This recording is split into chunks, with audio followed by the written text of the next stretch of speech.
just after 3 p.m. final hour session. It is August 1st. Who's out there saying, man, I wish it was still July. I wish it was still June. Nobody. Look, VIX is above 20. Volatility floodgates are open. We had a nice spike today. The VIX is up 24.9%. This was a matter of time. I think the seasonality honestly worked out surprisingly perfect, where we had the big pushes up into the very, very end of July, and the market faded it hard. So with the Meta Microsoft pops on Wednesday to Thursday, we hit highs, faded Thursday. This is post FOMC. All this was a nice little perfect storm of catalysts and news and noise, and the market is correcting like we thought. Down to the 21-day moving average, down to the 50-day moving average. It's working its way towards there. Volatility above 20. Volatility suppression funds are not going to survive at trying to short the VIX at 19, 20 plus, because to go from 20 to 25 can certainly happen. Go from 25 to 30 can certainly happen. We go back to any real ventilation and volatility. Usually the VIX has what it takes to flush up to possibly 20, 25, 30, 35-ish. We start to see significant outliers. We're probably looking more in the 35 to 40 area. So look, most importantly is this: it's going to be okay. Is anybody out there freaking out? Because you shouldn't be. I think if anything, this presents opportunity. Okay.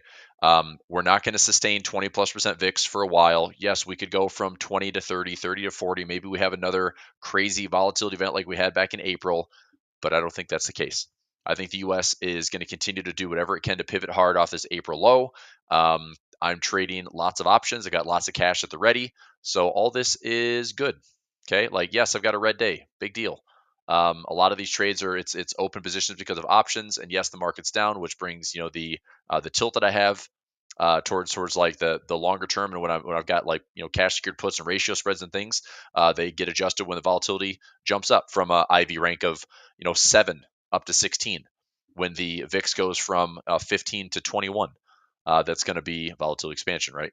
So anyway, we do have some good things to look forward to. Crash Insurance Masterclass doing pretty well. Quick note on the trading battle that did this week on Wednesday.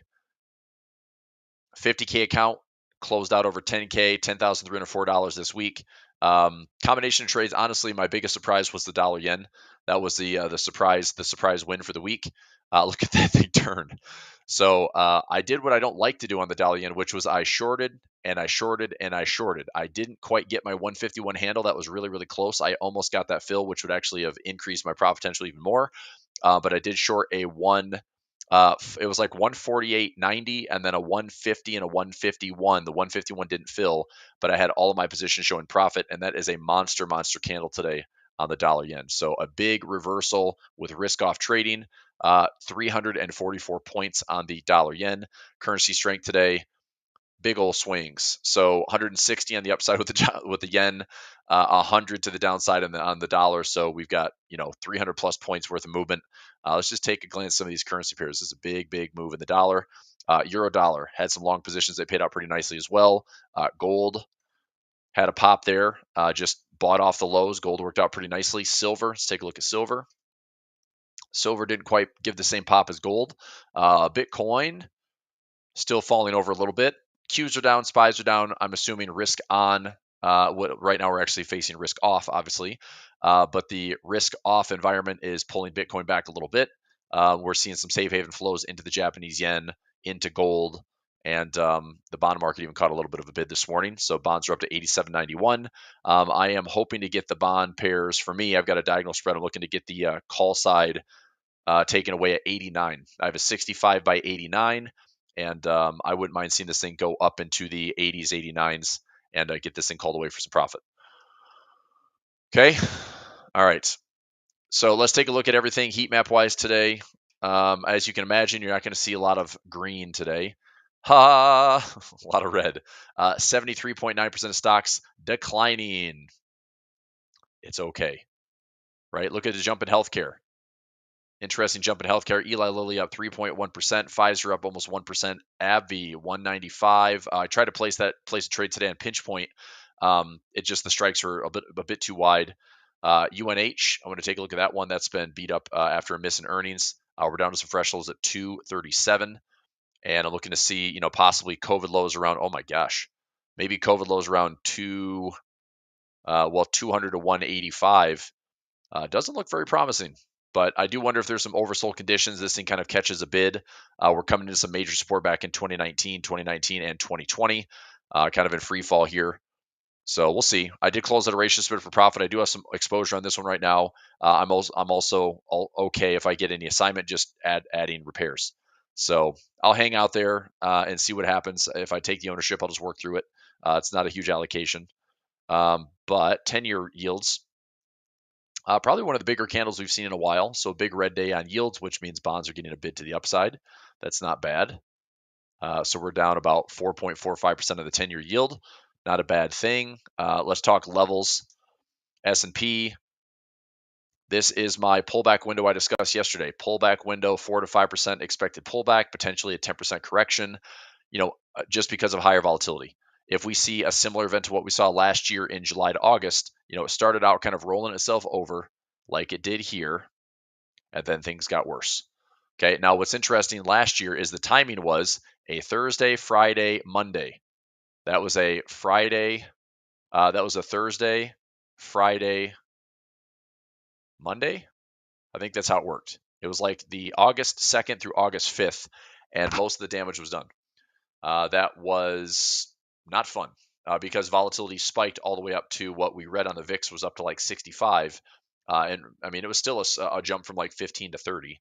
And the market obviously was really aggressive. But it did catch a bottom. It rallied back up. We ultimately got back up to highs again into September. So this August-September correction window is very popular. It's very common. August, September usually is lackluster performance for the stock market. Just look left.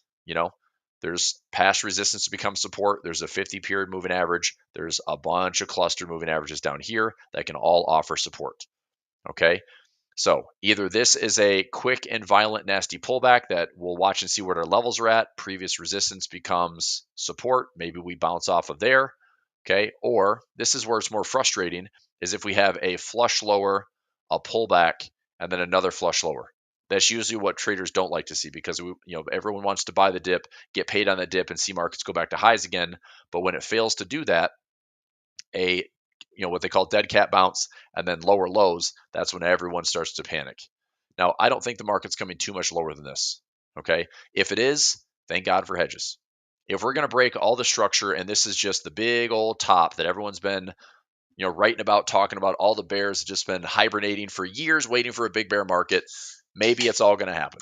I don't think that it is. Okay. I don't think we're going back to what we talked about through March and April, which is we need to lower rates. We need to, cut the government. We need to cut spending. All that's done. Okay. That was a good thought. The U.S. can't afford to do it. So what the U.S. is going to try to do is everything it can, kitchen sink, Hail Mary, grow, grow, grow at all costs. All right.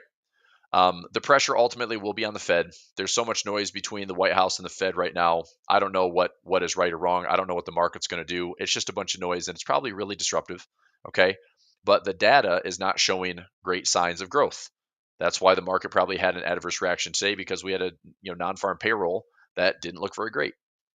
So if I go to the calendar, go to today's numbers, forecasted 106, came in 73.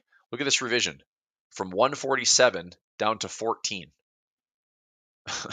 So we had like 130,000 job revision. We missed by 30K. Average earnings stayed the same, and unemployment rate stayed the same. But big whiff in jobs. And so this is the concern, is that less than 100K, this shows that there's a stalling in the U.S. job market. Okay, look, people still have jobs. If you want a job, you can get a job. That's still a thing. Unemployment rate is still low, right? Is AI coming for all of our jobs right now this year? No. Is it in the next year? Probably not. Our biggest bottleneck is probably the energy it takes to house this AI boom. But if you're not in the AI space, it is a adapt or die, grow or die market. And I think that's also going to be seen in what is moving and shaking. I think the companies that rise to the top will still bring indexes higher. I don't see just tons of individual stocks outperforming like crazy. That'd be great if you're just the luckiest stock picker in the world. But I think there's resiliency built into companies that do well, rise to the top.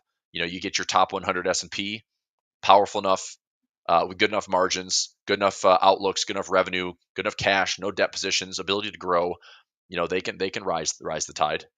You know, so anyway, correction levels are underway. So we just hit the 21 period today. We actually opened down at it and started to continue lower. That's fine. I told traders all morning, don't try to be a hero and call the bottom. Okay. We basically flushed down in the first 30 plus minutes of trading. We were already at the 100% trading range when the day opened. So based on the previous day's 5 days, now this is all going to widen out coming into next week because we now blew the volatility up a little bit. So my 100% levels will be much bigger. Let me see if I can edit this to like a 150. Let's see if I can edit this. Edit.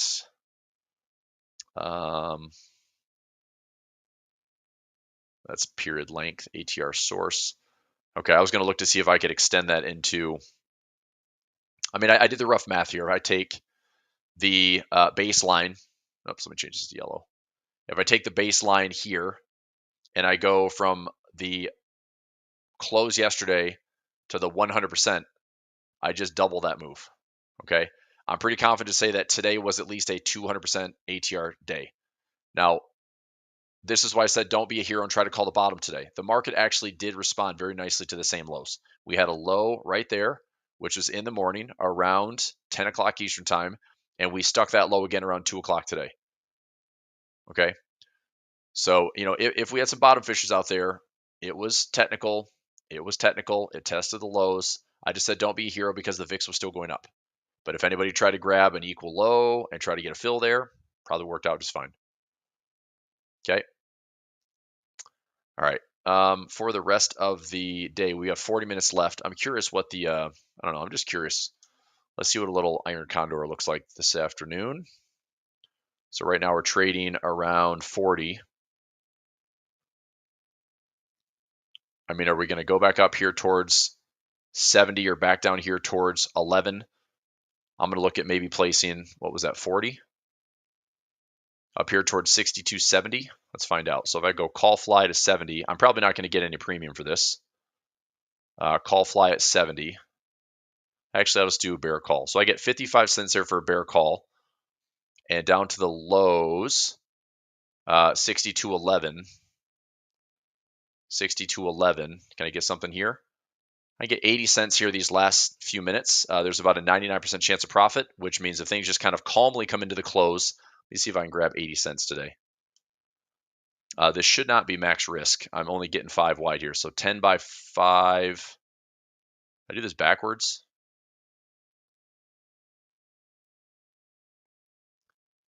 Yeah, I think I did this back. Okay, so let me do the call side. Call side, 62.70. 62.70, and then 62.10. So 62.70 by 62.10. Okay, that is 45 cents. Maybe I can pull 50 cents at the close. I'm risking 445. Probability of profit's still pretty darn high. See if I can grab 50 cents here.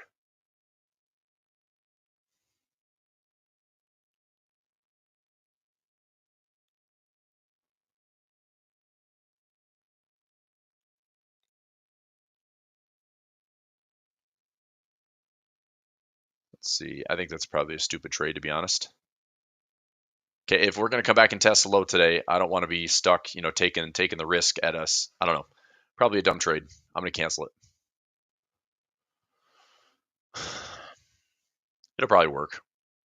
62.70 by 75. Maybe going here. It's not a lot of premium, so I'll cancel that one. That's pretty safe.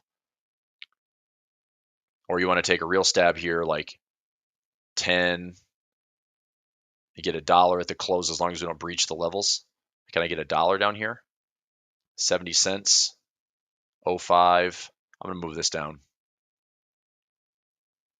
Still get 40 cents credit. Let's see if I can grab 50 cents here. Let's see. I'll go one strike up. 50 cents credit.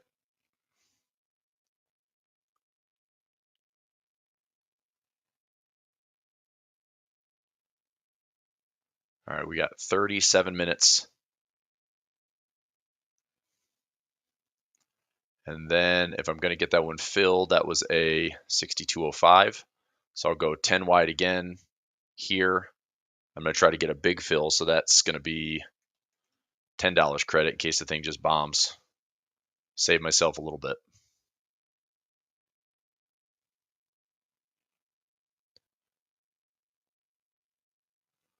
So that's a 05 there, $10 credit, 2 contracts. All right, so that's kind of my backup plan. I was hoping to get 50 cents here towards the close if we get it. I'll let this marinate. We still have 35 minutes, 36 minutes. I'm going to try to get 50 cents out of a bull put spread combo that is around 7 points below the low. So if we end up going a little bit lower towards the close and kind of struggle and limp our way into the close today, that one might get filled. Let's see if I can get here for a buck. This might not fill, but wishful thinking. All right, so pending order for $1. And if it gets real nasty, I'm going to go at $10 credit and try to see if we can get a bounce off the 6,200 handle. Okay, what's happening with the 6245 by 6265 trade? Well, if you saw what I posted, I updated the Telegram. I accidentally chose the wrong expiration. So that was my fault. I don't know how I chose the 21st. That was a complete typo on my part. But reviewing the image, thanks to the Discord message, somebody reached out to me in Discord. This is an accident. 821 expiration and not 81. So I actually didn't have a 0 DT on that trade. So I put the trades at break even, and they already got closed out for break even. So this is now closed at break even. Okay. If I was in the trade for an 8-1 expiration at the trades that I set up here, then I'd be down 75 bucks. But 75 bucks to potentially gather or capture, hundreds of dollars if we were in between 45 to 65, which right now we are not. We're trading at 62.35, so that would be a losing trade. But if somehow it spikes up to 62.45, 46, 47, that's all a couple hundred points of bonus points. So in the close, if we rally up 10 plus points, that trade would have been profitable by a couple of bucks. But I accidentally chose an 821 expiration, and I don't know how the heck I did that. I mean, there's nothing about SPX. I'm like, oh, August 21st. Like, why would I don't know. I don't know why I was on that. I meant to go the first, obviously. So that trade that I posted is back to break even. That trade's done. Okay. Is gold stable at 33.50? I still think gold has to pull back. I think gold has to pull back. So a couple trades I might get here at the end if you're gonna jump into maybe something with me. I'm looking at the 6205 by 6195 bull put spread and a 6200 put by 6190 bull put spread. So it's 10 wide, 10 wide. If I can get filled for a buck on that trade, I'm going to try to grab a quick dollar at the end of the session. That break even would be 6204 and 6194 would be break evens. That's below the current lows in the market. So it might fill if price is falling down towards these lows. I might still get this to fill towards the end of the day, and that's okay by me. If it doesn't fill, no big deal. I was very patient. I didn't force any trades today. I did add a trade on Project Options Edge. We had a winner on Pinch Point. We had a Rocket that closed out for profit today. We had Palo Alto that closed out yesterday. I have a full expiration that was on the SPY. I took a trade on Project Options Edge for it was a pretty easy trade. It's just a ratio spread. But now that the VIX is over 20, it allows me to go all the way back down to April lows. There's about a 99% chance of profit on that trade, and I collected over $5 credit. So I'm just taking some bites. I'm taking some nibbles. If the market continues to flush down, which I think it will, then I'm going to continue to take some bites. So what I'll probably do next is more defined risk. So if we get down to here, use a line. So if we get down to the 50 period moving average, okay, I'm still going to be looking to build some trades out here and just go wider credit spreads. So, traders in my waterfall income service, we'll talk about this next week. Traders in my double ups, we'll talk more strategies next week. Daily profit play, we'll talk obviously every single day. Look, I think the market after breaching the 21 is now heading down to the 50. Whether that continues next week or maybe Monday is Monday's like a pullback day, and then Tuesday, Wednesday, Thursday, the market continues to head lower for the week. That would be totally understandable given the fact that this has been a crazy long melt up post the pivot on April 9th. This market needs a little bit of a pullback. That's all there is to it. Okay. All right. So this is still my pullback window. If things get a little bit more nasty, then sure, 100 period, 144, and 200 period moving averages all offer some good support. You come back into this is the ceasefire rip right here that started out around 59.50, and then you have your U.S.-China trade agreement gap, which was the pause for 90 days in the 5,800 to 5,750 zone. If we pull back to that level, that is a double-digit correction on the S&P. I think that is a great spot to position for either sideways or a bottom to then revisit those all-time highs. Okay, my strategies, my courses, members, my followers, we are going to be positioning actively down here. Our margin for error is going to be down here. Okay, we have hedges that also make us money to the downside if things get worse. But if this is going to be where we bottom out, this is going to be where the market's going to chop around and trough and then go back up to highs again, I want to capture those moves. Okay, I want to capture those moves. So again, this has been telegraphed now for weeks. I know I was a lot of anticipation of like, look, I think we're going to have a correction. I think we're going to have a correction. I think we're going to have a correction.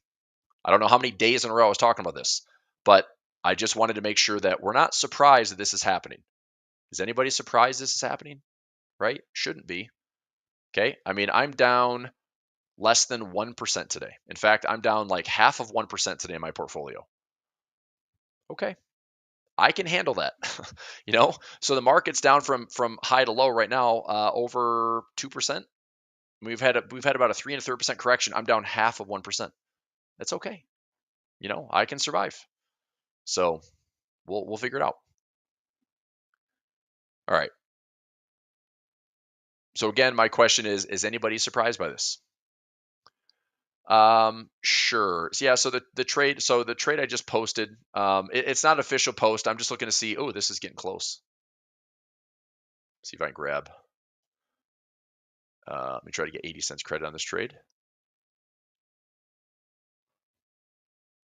And just like that, you son of a gun. It was up 80 cents. Let me see.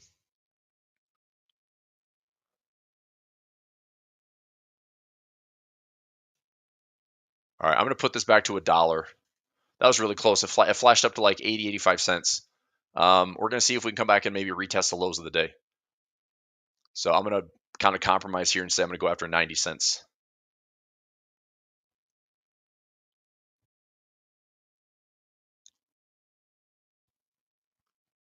And this might not fill. So this and this may not fill. It's fine. But if it does fill, that'd be a nice little way to jump in and scoop up a quick 90 bucks. But that went from 80 cents to now 30 cents. And I'm not going to chase 30 cents. I'm going to let price marinate here for another 30 minutes. And if we come down to retest the lows of the day, that should not be a problem to get filled. I'm just going to go back to $1. If I can grab a little Benjamin by the end of the day, that'll work. Let's keep an eye on it. There you go. Larry says, what's great about learning from you is that I'm up 4% today. Would have been down a ton if I hadn't subscribed to your services, listening every day. That's awesome, Larry. That's awesome. In fact, that's one of the reasons I don't mind being here every single day and helping traders along, because that is a big difference, right? Most traders when the market's red, everyone's red. I like being flat. I like being barely down. I like being green. But my portfolio is not tilted bearish. I've just been waiting to start deploying some capital. And so I'm starting to take some little bites on that right now. We had a pretty big spike up. VIX up 25, almost 26% today. That's a big move, right? So I'm taking advantage of that big volatility swell, and I'm selling some premium. And if we jump up again to 30 and the VIX goes to like 25 or 30, I'm going to sell some more premium.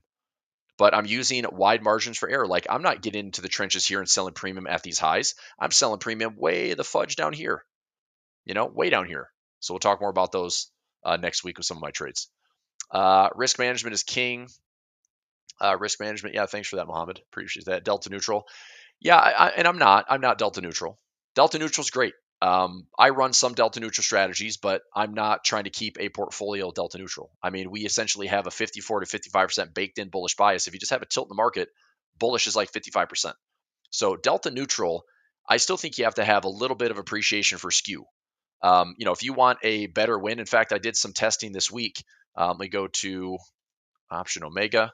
I was doing some skewed trades. Let me see if I can find it here. 111 playground. This one's pretty fantastic. This is one of my favorite trades. This is what we do quite a bit of. Modified version of this in waterfall income, but very silky smooth equity curve for the last 11 plus years. I'm super happy with that, obviously, and not a lot of hiccups. And the reason I trade this on the SPY is because if I have a hiccup, I can also own the underlying and prevent the drawdown. So I'm able to own the shares and repair them, as opposed to, oh boy, I just got busted up by COVID, or I got busted up by Volmageddon, or I got busted up by Liberation Day. Nope, you can just repair them because I'm willing to take ownership. These are way out of the money trades, and I also get a bonus trap. So anyway, that one's pretty sweet. We go back to the different studies here. What did I trade this as? Let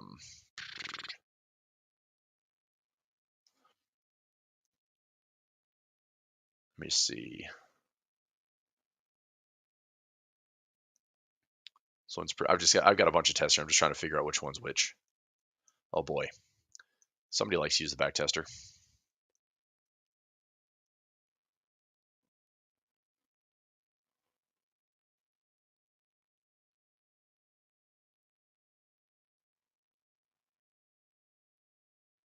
Okay, daily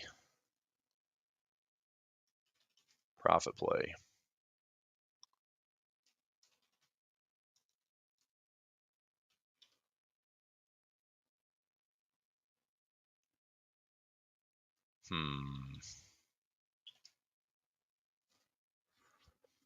Daily double dip SPY.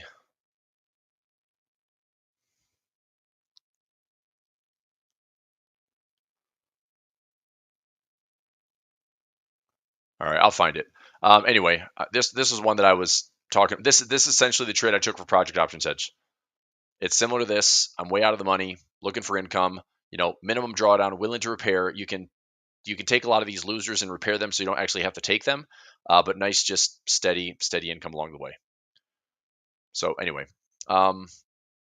good. It's just volatility. I mean, this is a good thing. We just don't know how nasty it's going to get. But volatility has to be a not suppressed, but it has to be a reverting instrument. I mean, the markets would essentially be on like the brink of collapse if we were elevated at 50, 60, 70, 80, 90, 100 VIX. It's like those are levels that will never be seen. It's just the markets would lose their minds if I mean, it's bad enough going from like 20 to 30, 30 to 40.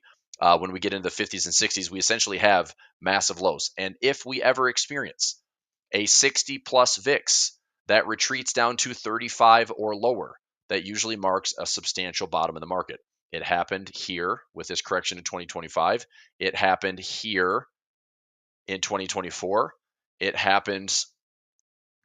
This VIX was not elevated enough to get to those levels. It didn't happen once in 2022, despite the entire bear market. It happened back in COVID, right? So a 65 VIX, when you go VIX greater than 60, okay, and then within 30 to 45 days, less than 35, that's marked a substantial low in the market. And we did that this year. So I think anything we have right now, look at this. Here's a high, here's a low. We rallied up to all-time highs. We pulled back 10%, and the market did that. I would not be surprised in 2025 if the market plays out in a very similar fashion to what we did post-COVID. All right. So, I mean, it's not going to be the same. It's going to rhyme. It's going to be different, but at least have the awareness. Like, yeah, this market could ventilate 5 to 10%, go sideways for a month or two, and then we have to grind out through Q4, and that's okay. So just be patient, choose good strategies, don't over leverage, don't do anything silly, take some bites, take some nibbles. All right.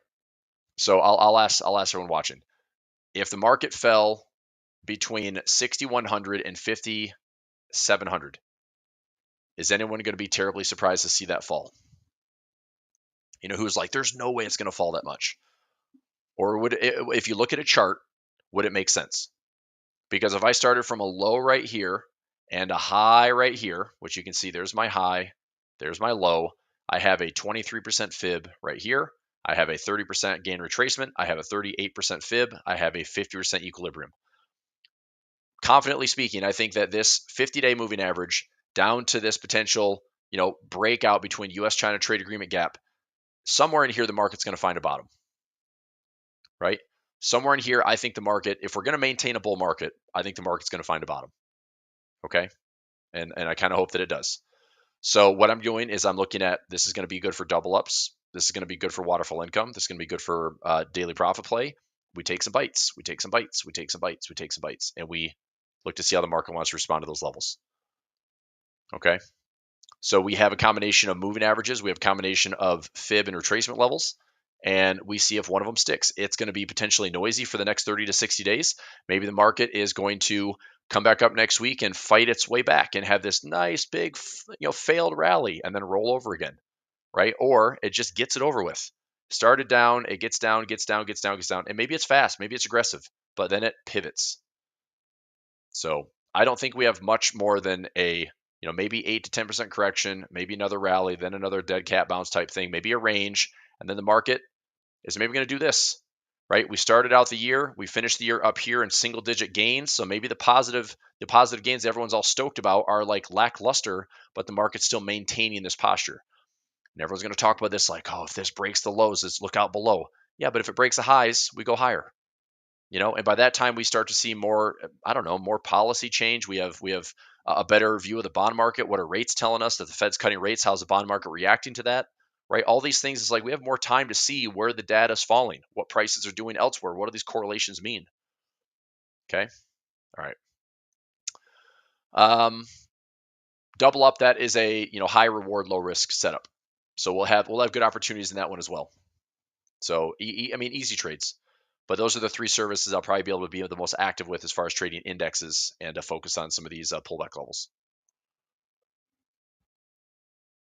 Okay. All right. So that's where we're at. NASDAQ, here are the Qs. We're below the 21 moving average, falling into that 50. I don't know how it gets there, but between the 50 period here, the previous all-time highs, and then our 100, 144, 200, same thing. This one could have a little bit greater than a 10% correction. So we pull back to the 50-day, that's 5.5%. We pull back a little bit deeper, right? Let's find some 200 support. Let's find this U.S.-China trade agreement area that's going to be around 11 to 13, 11 to 14%. Fine. Okay, what the Qs do during COVID? When we bottomed out during 2020, got to all-time highs, what did the NASDAQ do? Here is COVID. Okay. The NASDAQ didn't look the same as the S&P. The S&P hit all-time highs and then went sideways. The NASDAQ was like, we're just freaking ripping. That thing barely looked like a budge at all. In fact, it just hit the 21. Isn't that nuts? So we hit high, we hit low. When this got back to all-time highs, all the NASDAQ did, pulled back once, higher low, and then it pulled back way more in this would have been the end of September, October 2020. We had a bit of a pullback. So way more of a pullback here, about 13%. But the resiliency of this one back to all-time highs, the NASDAQ went way beyond those all-time highs before it had a pullback. That was up another, wow, that's crazy, up 28% past the all-time highs before it started to pull back. It's still around the same time window though. So here was your, August, September, we finally had a pullback about 12 to 13%, and then we proceeded to go higher and higher and higher. Right? A lot of dynamic support until we peaked out here in November 2021. NASDAQ rolled over, didn't look back until we had a 30+% correction in 2022. And then Mag 7, love them or hate them, Mag 7 was the reason we got out of that bear market. And here we are again at all-time highs. So could we pull back? Yeah. Could we pull back double digits? Yeah. So let's do it. Let's pull back all of 5, maybe 10%, trying to position for dips. If price is here and volatility is high, I'm probably going to position myself in some strategies that get me, if I'm going to own the Qs, I'm going to own it down here. If I'm putting on defined risk, I'm going to do it way down here. I want to play for like a nice, strong, high probability trade that if it goes back up, easy money. If it's choppy and nasty, time's on my side. So it doesn't have to be really complicated. It's just, I think we have a good opportunity to be patient, let price fall a little bit, let it pull back, and understand that it's not going to be pretty. It's not going to be easy. Market's going to be nasty. If we do pull back 5 or 10%, it's going to feel a lot worse than what it might really be. Okay. Look, we thought last year that the SOM rule was activated and the U.S. is going to stall and employment's going to change and blah. Yeah, it all sounded terrible. But the market was right back up to highs again in September, through October, through the election, into the end of the year. And then the Fed kind of, disappointed the market at the end of the year. It was like December's Fed move pretty much squashed the Santa rally, but we still finished at all-time highs. Okay. Where do you see the Russell? Yeah, Russell, I think pullbacks into 200s. So we're pulling back to this moving average cluster around 212 right now. I am fine seeing a bit more. If we go high, low, lower, high, lower, low, getting back to the retest of this trend line. Let me drag a fib here just to give us some better levels. So I'll go fib from low to high. Okay, and where to? So we've already pulled back to about the 23%. We have a 30, 38, and 50. So I'm willing to take some bites on those, right? I mean, if we pull back to the 30% of 38%, that's around 210, 205, and about $200. So 210, 210, 205, and about $200. To me, those are defined risk trades I could take, see if the bottom holds. If we get back to these highs again, it's money. I think that looks pretty good in the Russell to me. Russell, let's go IVR on the Russell. Let's see which one has the highest IVR right now. So SPY, IVR rank jumped up to 24.7. That's a big jump up in the SPY.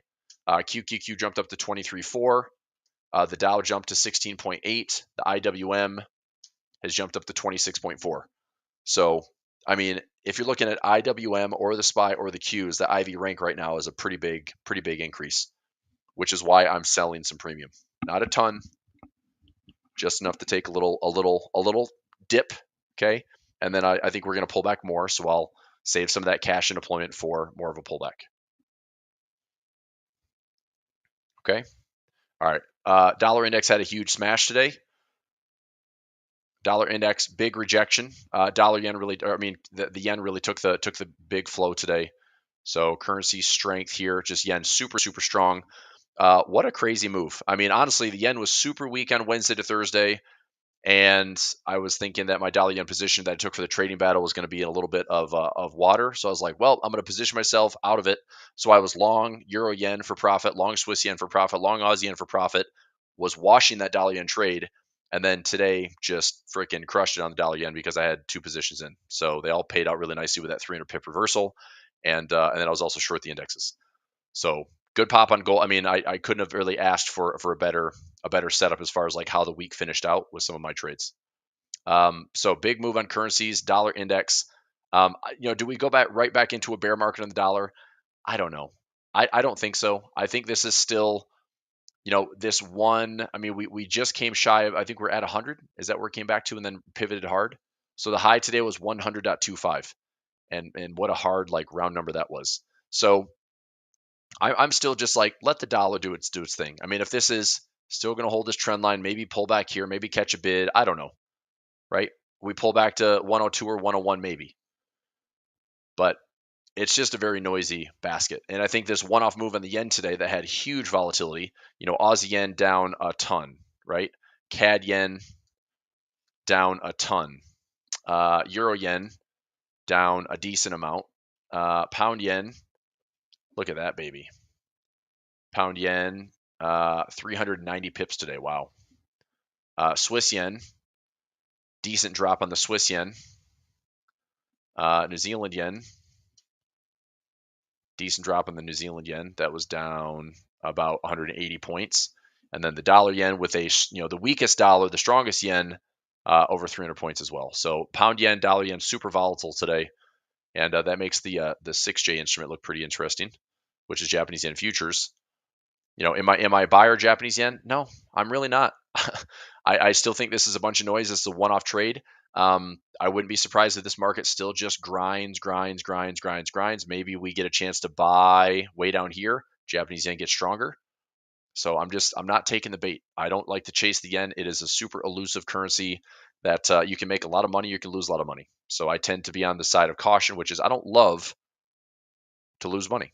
And when it's a currency pair that's hard to predict and trade and hang on to and be right and hold it, I just kind of stay out of it.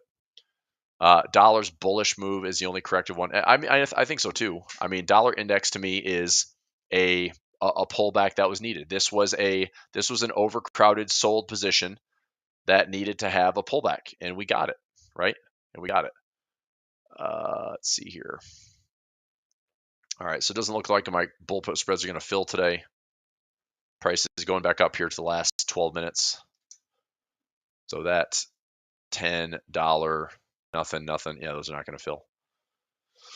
All right, whatever.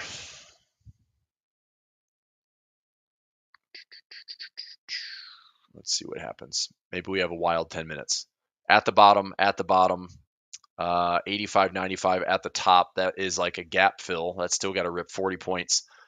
And that's 80 to 90. Yeah, those are just, they're not going to fill. It's fine. So these will all cancel, most likely. It's fine. I mean, I placed the trades that didn't fill. I wanted to see if my levels and price would come to me, and it didn't. It's okay. But price is around 62.46. That pin level around 62.50 is not a huge surprise. So if we go 62.50 was a big level. That 45 to 65 level is what I was watching right here. So just out of curiosity, it's like, had I taken the 0 DT trade like I meant to, that would have looked a lot better for a profit win today if we stay here.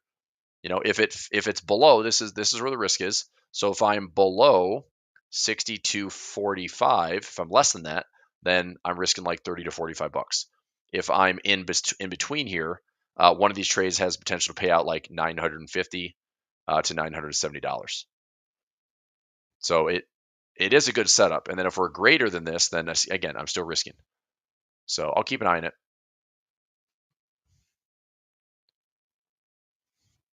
But to go back to Lee's question on the dollar, I mean, I think the dollar's move was corrective. I just don't think the correction is necessarily done, right? August and September usually is a top and bottom time, like top and bottom in the currency markets. So if we're, gonna turn here, it's like, do we turn and fight a little bit, fight a little bit, fight a little bit? Does it hold this trend line at all? Get a little bit noisier, and then we top out maybe September, October? I don't know. I mean, if it just goes straight back down, I mean, if the dollar gets smashed here and goes straight back down, okay. I'm probably not going to chase this though. It's like, I think that if it's good structure, I'll trade it. If it's just, straight down in bear flags or straight up in bull flags, I really don't like taking those trades in currencies. I think currencies are way more efficient. So anyway, we'll see. Okay. All right. What else is going on today? Gold and silver. Gold caught a bid. Last 2 days, I mean, basically kind of bottomed out here around 32.70. We're up to 33.60. Where does gold go from here? I don't know. Maybe test the same highs again at 34.50, 34.40. I don't see it really breaking highs. I think there's an ascending wedge here that I think a lot of traders are watching closely. Something like this. Some good structure in gold that looks like, we could go sideways. Gold can continue to do something like this and this and this. And it's like, well, it does look like if we break and go higher, gold's going to be great. Okay, that's an ascending wedge. What got us there is usually what leads us out of it. So that could be a bullish position. I still think that gold, and this is kind of what I'm hoping for, is I'd love to see gold still hit a corrective area. I don't know how it's going to hit it. Even if we just go sideways, okay, if we go sideways and this is able to catch up, I want that to be my trade. I might not get the big correction and pullback that I'd like to see on the 200 moving average, because if we go higher, I think we fall back down to it. I'm still going to buy the dips off that 200 moving average. But if all we can do is go sideways, this catches up, this catches up, this catches up, I'm still going to buy the support levels and then take this thing up. Okay. All right, we're down to the final 8 minutes. Right now, that bull put spread is trading for 0 cents. I think it's just because there's no time left in the trade. We're at 62.39. I've got a 62.05. We'd have to come down and test, 62, 20, 15. We'd have to test the lows for me to have this trade get filled. So unlikely. I'm just going to let it sit though. These all cancel by the end of the day.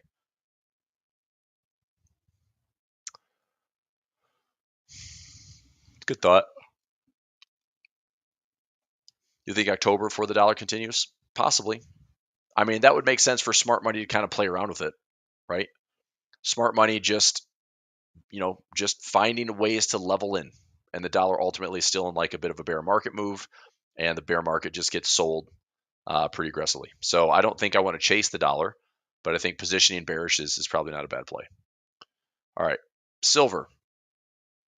I still like all the support on silver. We're at the 50-day moving average. Watch this. Watch the 50, the 100, the 144, the 200. If we catch a bid in here, I think silver, and it may not be immediate, but if silver goes down and then goes back up, or goes possibly, down, little pullback, lower lows, find some support in here, just like it did, right? Down, down, aggressively back up, off we go. So if we go down aggressively, up aggressively, that's a good buy. Stop loss below, trade the trend. Higher reward to risk. It's a good looking trade. Just be patient. I think you'll have opportunities on silver. Bitcoin down to 113. We had recent highs at 123.5. I don't know if it's going to be holding right here around 112. Okay. I do think that it could pull back to these moving averages. We might test this level, but to me, this is still wait and wait. Get a chance to dollar cost average, buy in. We carve out a low, we go higher. Okay. So I still like Bitcoin. Could it pull back more? Sure. If we have a 10% correction on the NASDAQ or 10% correction on the S&P, we could certainly have a 10, 15, 20% correction on Bitcoin. So just wrap your head around that. So would this be, this is, if we find the 200 moving average here, that's about an 18% correction. I can see that offering support, big support. Okay. MicroStrategy, big drop. Earnings, beat on top and bottom, even though earnings is still negative, but still beat expectations. But I think the risk off trading, this trade's a little bit more leveraged than Bitcoin. So I think you need to see stable Bitcoin. You need to see possibly pushing back to highs again, and then MicroStrategy can make its way up. Okay, I'm still in this trade for some bull call spreads, and that's it, and some ownership. This actually is helping my covered calls quite a bit. So if I go into some of my covered calls on MicroStrategy, right here, I'm up, 7,000, 7,000, 7,200, 5,250. I've got some good profits rolling in on these covered calls. Only out a couple weeks, 14 days out. That's some good covered call income. And I'll just keep doing it. I'll keep doing it. Okay. Coinbase, big gap to the downside. Also just missing revenue, but I don't know. If you like Bitcoin, Coinbase isn't bad. I like MicroStrategy. I like Coinbase. They're high they're high volatility, so just understand that. Ethereum has pulled back. I'm happy I took profit in this one. We bought this around 1977, took profit at 29. I'm happy with that trade overall, and I'll wait for another setup. Copper, off the lows, one of the biggest moves in copper history. Pretty crazy stuff. Germany down. UK break even. That's interesting. Germany's like taking a hit. FTSE UK markets just off the all-time highs. China pretty steady down the last 5 days. Brazil at the 200 moving average. Latin America at the 200 moving average. Mags wasn't a surprise. This was your pop on Microsoft and Meta, and then here's your follow through. It's interesting how the S&P and the Qs look exactly like the Mags. This week, so we have like almost 1,300 companies reporting earnings this week. This week we had like 800, but we had 37% of market cap reporting. So this was a big, big, big company week as far as Mag 7 earnings. When you take Meta, Microsoft, Apple, Amazon, that's a lot of market cap up for grabs on top of other companies. But just take a look at this market. So we're up here at these highs on Mags. We breached those all-time highs on Thursday, and then we pull back. Now, granted, we've been at all-time highs a little bit longer when you look at the SPY. Okay.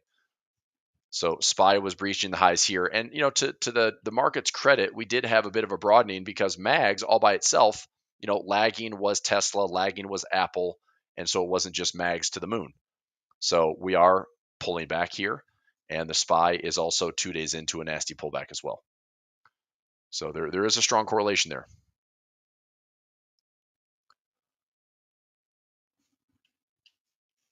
All right. So where could I see pullbacks on the Mags? Well, we have a high right here. I think if we have pullbacks into 50-period moving average, lines up with a 23%, 30% gain retracement, 50% equilibrium, we have a lot of support. between about $54 and $50. So $54 and $50, pretty strong support on mags. If you're interested in trading mags, that's not a bad spot to do it. Apple, down. Amazon, big down. Amazon beat top and bottom. Doesn't really matter. I don't know why this stock is getting so beat up. It's down about 7 to 8%. So that's a pretty big one-day move. I still like Amazon a lot. I've got some ratio spreads in this one. Let me take a look at this. I still have some ratio spreads on Amazon right here. 160 by 155s. That is up around 58% profit. I've still got another maybe $100 worth of gains as long as we stay above the 155 handle. Ivy rank climbed up to 13. So more 160s and 155s out to January. These are all pulled in for about $1.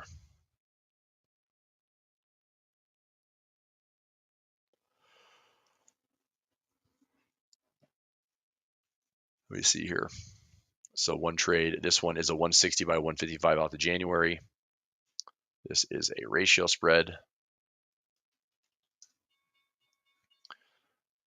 So 155 and 237. So yeah, just pulling in some income on both of these. All right, market settled at 62.38 today. Pretty big move. So that's two pretty big days with volatility expanding. So from the recent high to low, the market has sold off about 3%. 2.93% from the high of yesterday all the way down to today's close. We did end up making about a move of 3.3%. That's not nothing, okay?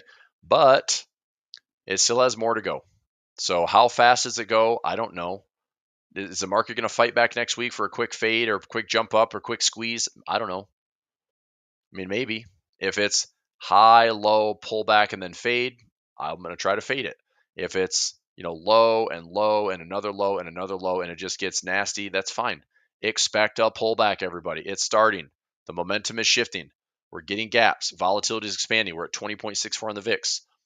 This pullback to the 50-day should be easy to hit. This pullback to all-time high should be easy to hit. If it gets a little bit nastier out there, watch for these levels. So risk, strategies, your choice of assets. I'm going to stick to a lot of indexes these next 30 to 60 days versus individual stocks. I'm going to take my levels and take my battles and trade with probably small risk. I'll size small, take some bites, and then when I get a little bit more confirmation, I'll trade heavier. But a big margin for error and then taking some bites at some good levels. Anything else you'd like to see today? I was into the Mag 7 space there for a little bit. Let's go keep going. So Amazon AVGO, 288. Google, just a little bit of a pullback.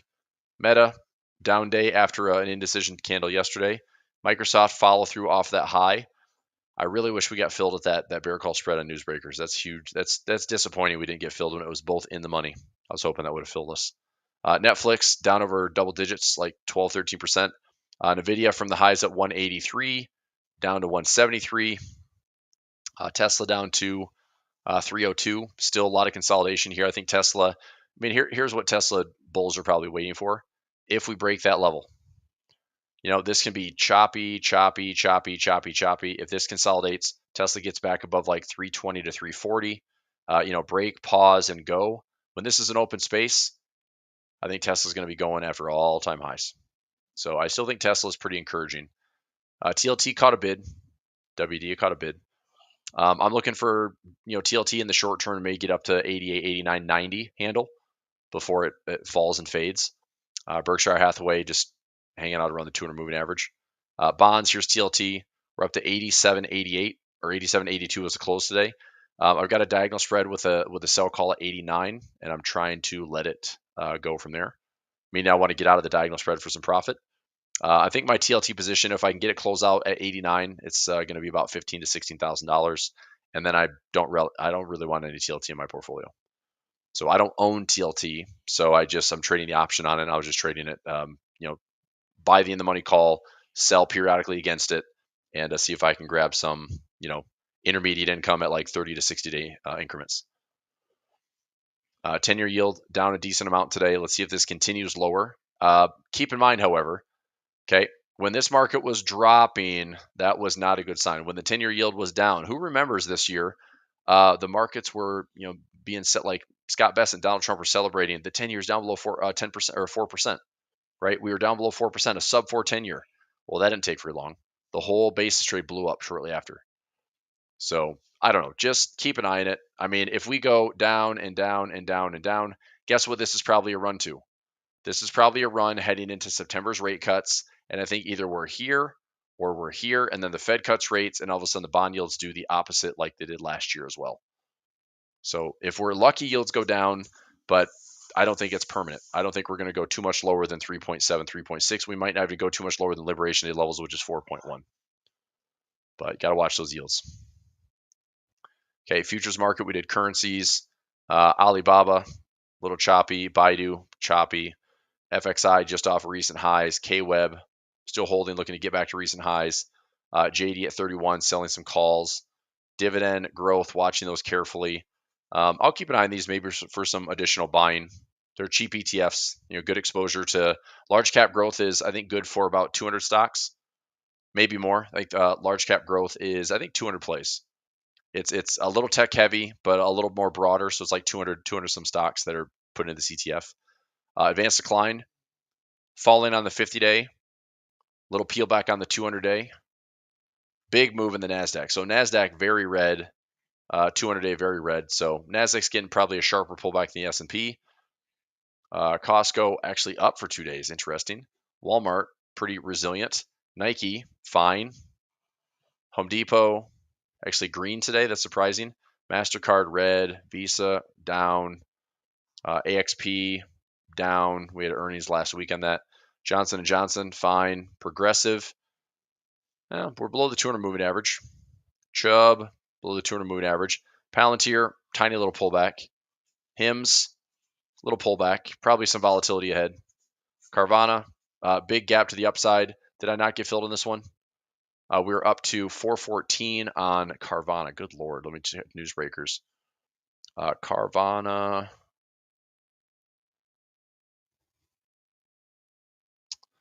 450. Nope, it just didn't blast up enough. Didn't get filled. That's okay. CRM, nothing there. O'Reilly continues to fight the good fight. Zillow, Uber, Lyft, sectors, currencies, we're good. Okay, Intel. Intel, I think, is trading around 20 bucks. Trading at 19.30 right now. I have lowered my calls. I own shares of Intel. I had a 24 call. I pulled 100% out of that. I had a $23 call. I pulled 100% of that. I lowered my strikes down to 21.50. I'm just going to hang in there right now and turn Intel into a bit of a repair trade.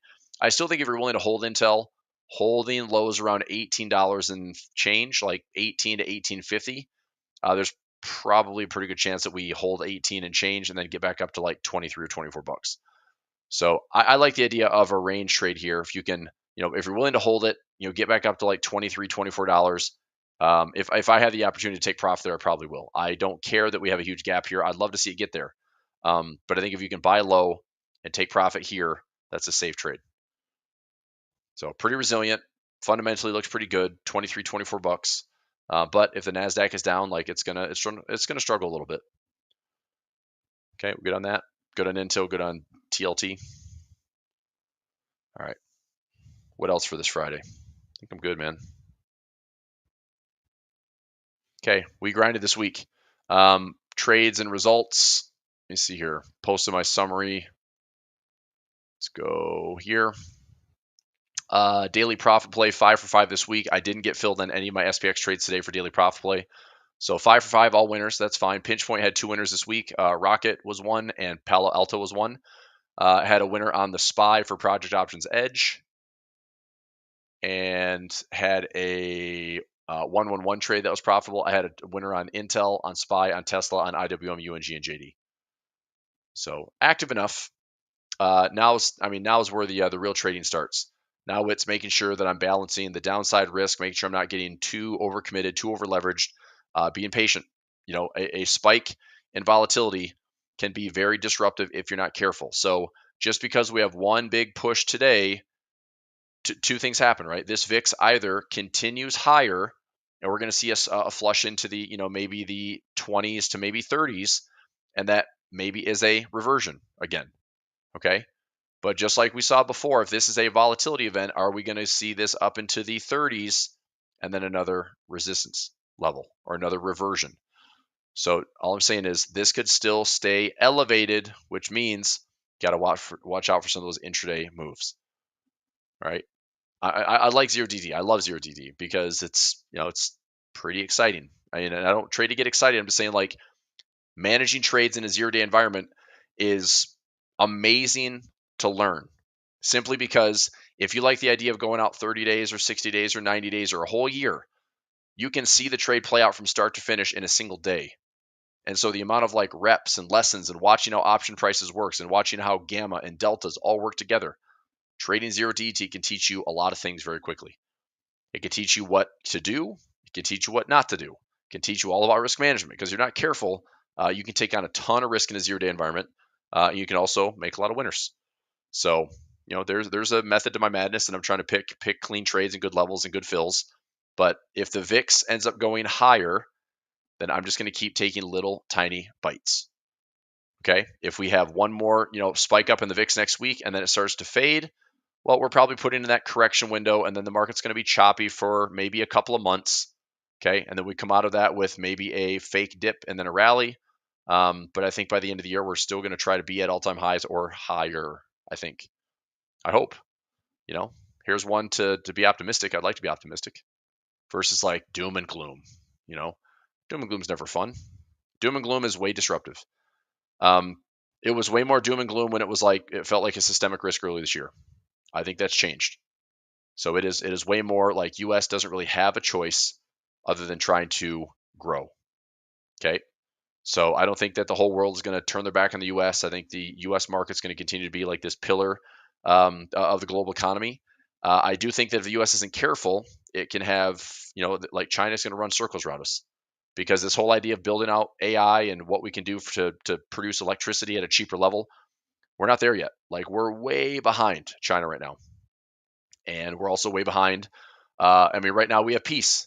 If we have escalated tensions, we have war. I heard this in a podcast yesterday, that during the the conflict in the Middle East, when we had the ceasefire, I want to say the U.S. burned through like 15 to 20% of its air defense missile system.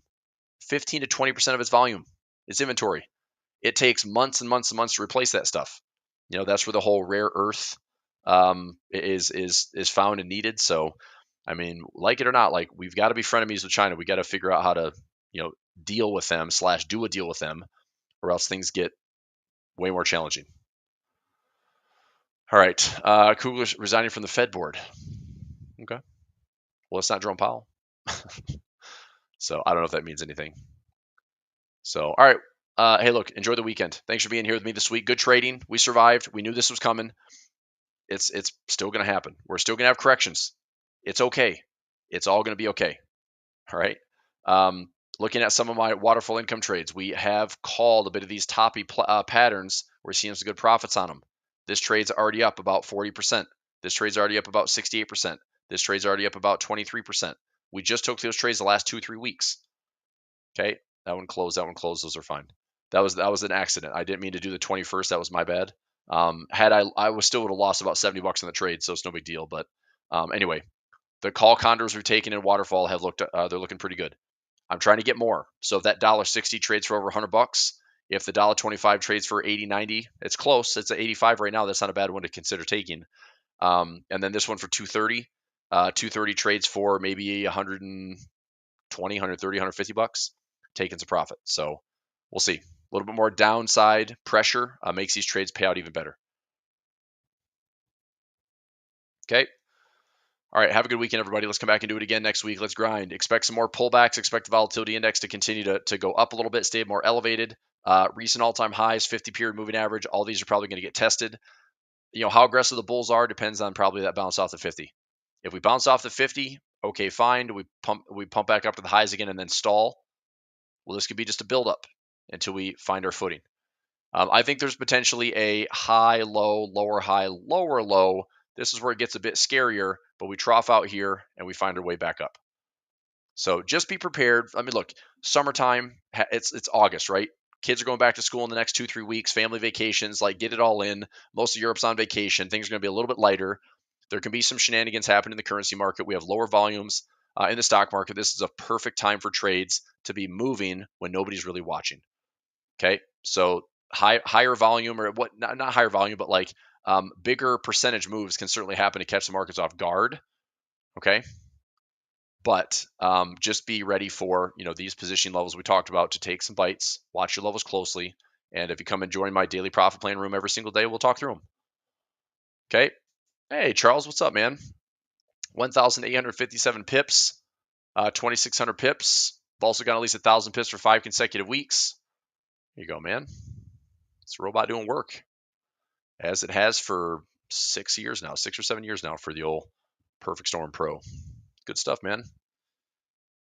Yeah, keep that feedback coming. That's great. Love to hear it. Keep grinding on those pips. Okay, everybody. Have a great Friday. Have a good weekend. We'll come back and do it again on Monday. If you'd like to join me on Monday and join me every day of the week, Daily Profit Plan is live 9 a.m. Eastern Time, Monday, Tuesday, Wednesday, Thursday, Friday. So if you want to join my Telegram, I'll post a link here. So when the link comes up, there's a link to join. You can jump into the trade room every single morning. Okay, so Telegram coming at you. So here is Chris Pulver Telegram.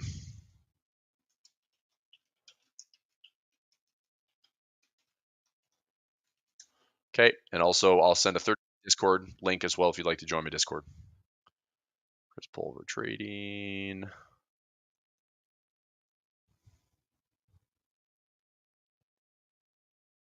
Okay, Discord link is good for 30 minutes.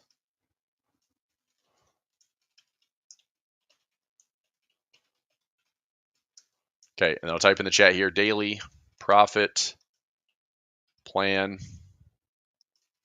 Monday through Friday, 9 a.m. Eastern Time.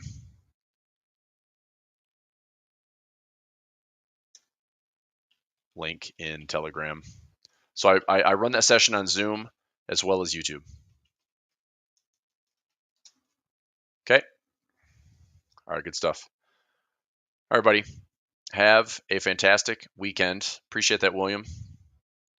Thanks, man. And yeah, I'll come back and do it again on Monday. All right, take care, everybody. Have a good weekend. See you soon.